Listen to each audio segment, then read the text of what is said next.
అందరికీ నమస్కారం. నేను మీ కుమారస్వామి. మీ అందరికీ పవిత్రమైన తొలి ఏకాదశి శుభాకాంక్షలు.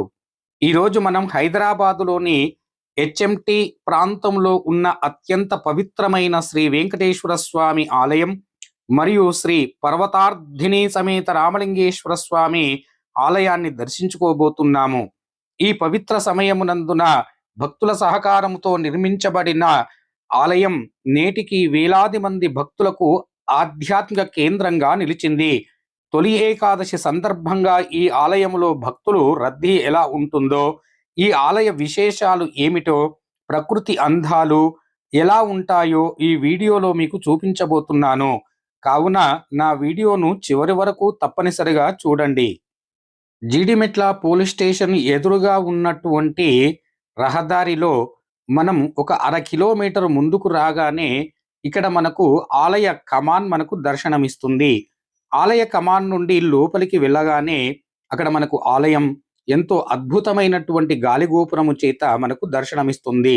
ఈ ఆలయాన్ని చూసేటందుకు ఎంతో మంది భక్తులు ఇక్కడికి వస్తారు. ఈరోజు తొలి ఏకాదశి కనుక తొలి ఏకాదశి రోజున భక్తులు విశేషమైనటువంటి భక్తి భావాలచే ఇక్కడికి వచ్చి ఆ యొక్క స్వామివారిని కొలవడం జరుగుతూ ఉంది. ఇంతకు ఆ తొలి ఏకాదశి విశిష్టత ఏమిటో తెలుసుకుందాం పదండి. ప్రస్తుతం మనం హెచ్ఎంటి ప్రాంతంలో ఉన్నాము.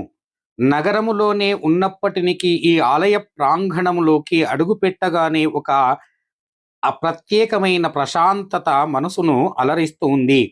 ఎత్తైనటువంటి చెట్లు, పచ్చని ప్రకృతి, చల్లని గాలి, పక్షుల కిలకిలరావాలు, ఘంటానాదాలు, వేదమంత్రాల ధ్వని ఇవన్నీ భక్తులకు భక్తితో ముంచెత్తే ఆధ్యాత్మిక వాతావరణాన్ని కలిగిస్తాయి.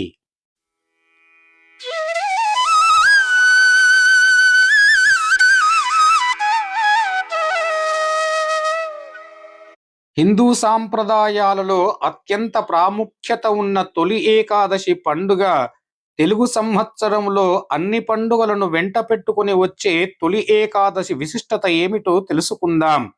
ఆషాఢ శుద్ధ ఏకాదశిని తొలి ఏకాదశిని అని అంటాము. సంవత్సరం మొత్తం మీద వచ్చే 24 ఏకాదశులు ప్రతి నెల కృష్ణపక్షమినందున శుక్లపక్షమినందున ఏకాదశులు 2 ఏకాదశులు వస్తాయి.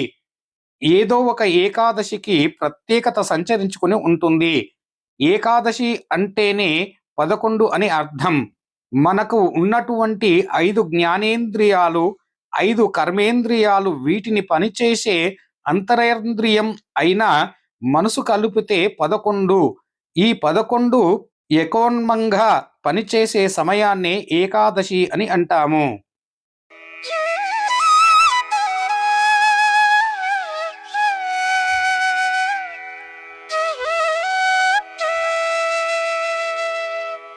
ఆషాఢ మాసం తొలి ఏకాదశిగా జరుపుకుంటాము. దీనినే శయన ఏకాదశి, ప్రథమ ఏకాదశి, హరివాసరం అని కూడా అంటారు. ఈ రోజు నుంచి శ్రీ మహావిష్ణువు క్షీరాబ్ది అందున శేషపానుపుపై శయనిస్తాడు కనుక దీని శయన ఏకాదశి అని కూడా అంటారు. నిజానికి ఒక రకంగా పరిశీలిస్తే ఈ ప్రకృతిలో జరిగే మార్పులకు పంచభూతాలు, సూర్యచంద్రులు, గ్రహాలు పరస్పర సంబంధానికి వాటి గణనాన్ని బట్టి సంకేతంగా చెప్పుకోవచ్చును. ఉత్తర దిశగా ఉన్న సూర్యుడు ఈ రోజు నుండి దక్షిణ దిశలోకి వాలుతాడు. సూర్యుడు దక్షిణం వైపు మరలి ఈ రోజు నుండే దక్షిణ ఆయన ప్రారంభాన్ని అని కూడా కొందరు సూచిస్తారు. తొలి ఏకాదశి సందర్భంగా ఈ ఆలయమునందున ప్రత్యేకంగా విష్ణు సహస్రనామాన్ని పారాయణం చేస్తారు. ఉదయము నుండి స్వామివారికి 108 సార్లు విష్ణు సహస్రనామ పారాయణమును చేస్తూ ప్రతిసారి హారతి, నైవేద్యాలను సమర్పించి భక్తులను ఆనందింప చేస్తూ ఉంటారు పంతులు గారు. ఆ విష్ణు సహస్రనామ పారాయణమును చేస్తున్నటువంటి భక్తులందరూ కూడా వినయముతో కూర్చొని ఆ విష్ణు సహస్రనామ పారాయణమును చేస్తూ ఉన్నారు. వీరు మనం చూస్తున్నట్లుగానే చిన్న పిల్లలు మొదలు పెద్దల వరకు మహిళలు మొదలు వృద్ధుల వరకు అందరూ భక్తితో స్వామివారి దర్శనం కోసం క్యూ లైన్లో నిలబడి ఉన్నారు. అందరూ ఎంతో భక్తితో స్వామివారి దర్శనం చేసుకుంటూ ఉన్నారు. గోవింద నామస్మరణలతో ఆలయం అంతా మారుమోగుతుంది. కొంతమంది ఉపవాస దీక్షలతో, మరికొంతమంది కుటుంబ సమేతముగా, మరికొంతమంది మొక్కులు తీర్చడానికి ఇక్కడికి వచ్చారు.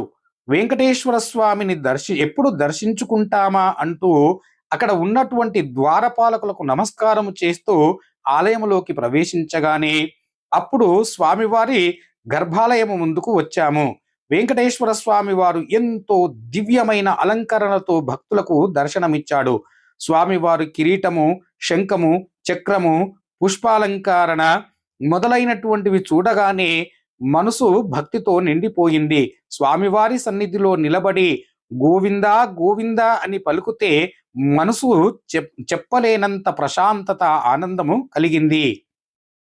అదిగో చూడండి, ఏడుకొండలవాడ వెంకటరమణ గోవింద గోవింద. స్వామివారిని దర్శించుకున్నాము కదా.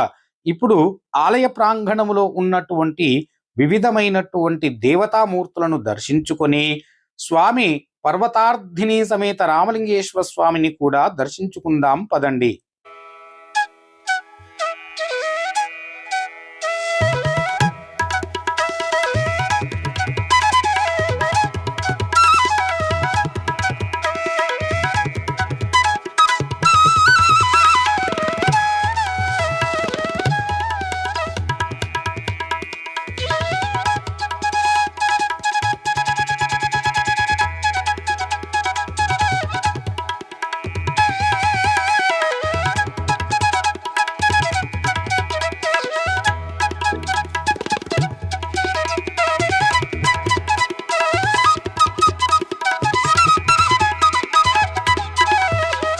ఇప్పుడు మనం పర్వతార్థిని సమేత రామలింగేశ్వర స్వామి ఆలయం ముందుకు వచ్చాము.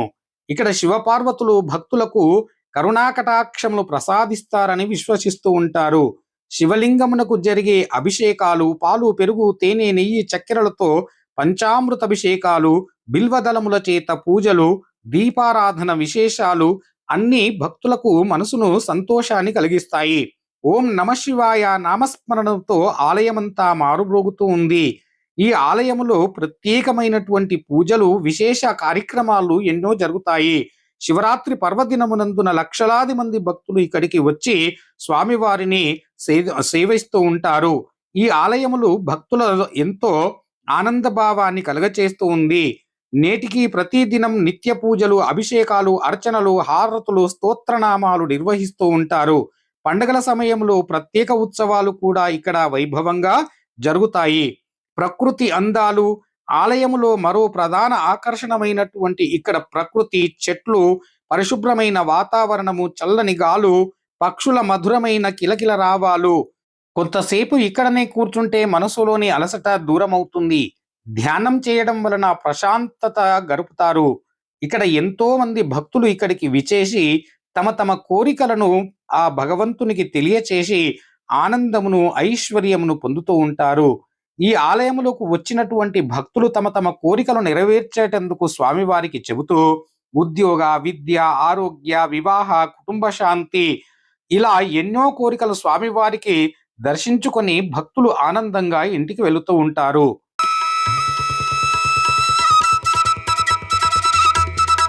ఈరోజు తొలి ఏకాదశి సందర్భంగా శ్రీ వెంకటేశ్వర స్వామి మరియు పర్వతార్థిని సమేత రామలింగేశ్వర స్వామి ఆలయం దర్శనం మీకు చూపించాను. అందుకు నాకు ఎంతో ఆనందంగా ఉన్నది. మీకు ఈ వీడియో నచ్చినట్లయితే ఒక లైక్ చేయండి. మీ కుటుంబ సభ్యులకు, మిత్రులకు షేర్ చేయండి. ఇలాంటి మరెన్నో వీడియోలను, చరిత్రలను, విషయాలను, యాత్రలను చూడాలంటే నా యాత్ర యూట్యూబ్ ఛానల్ను సబ్స్క్రైబ్ చేసుకోండి. ఇలాంటి ఎన్నో వీడియోలను మీకు మరలా చూపిస్తూ ఉంటాను. మరొకసారి మీ అందరికీ తొలి ఏకాదశి సందర్భంగా శుభాకాంక్షలు తెలియచేస్తూ ఉన్నాను. గోవింద గోవింద శ్రీనివాస గోవింద. ఓం నమ శివాయ. ధన్యవాదములు. నా యొక్క వీడియోను చూసినటువంటి ప్రతి ఒక్కరికి కూడా సకల శుభాలు జరగాలని మనస్ఫూర్తిగా కోరుకుంటున్నాను.